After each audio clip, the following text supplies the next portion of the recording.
Wow, what an unusual feature. This looks like a giant terrarium. It looks like they've taken a space that was not really usable and turned it into a garden. There's all kinds of tropical plants inside here, from birds of paradise to snake plant.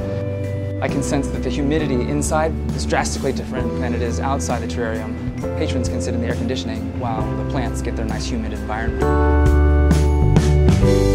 Part of what makes this space interesting is levels.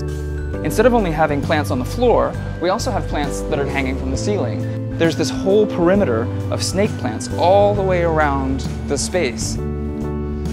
This looks like an upside-down witch's hat. It's a really cool way of focusing on the plant as opposed to a round container on the bottom. And then we also have larger palms that create a little canopy. You really get the sense of being immersed in the jungle.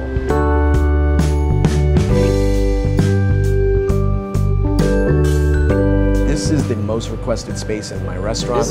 You walk out, you see the concrete jungle, you come back here and there's an escape. I think people are shocked that this is back here. I've had some people comment like, I haven't seen that plant, since I was in Colombia, maybe 10, 15 years ago. It's great ambiance and it makes people feel that they're in a rainforest. These are the banana trees, those are my favorite.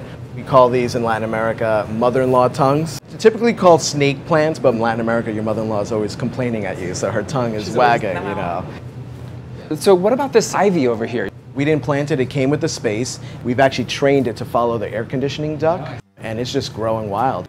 Sometimes it'll grow long and it'll like attach itself to a chair, so ivy has a mind of its own. Yes, it certainly does. This definitely adds to the ambiance back here. It's not just coming back here to eat, you get to actually feel like you're in a rainforest. The customers the other day told me that this makes the food taste better. All right, well, thank you so much, George. It's been a pleasure to talk to you.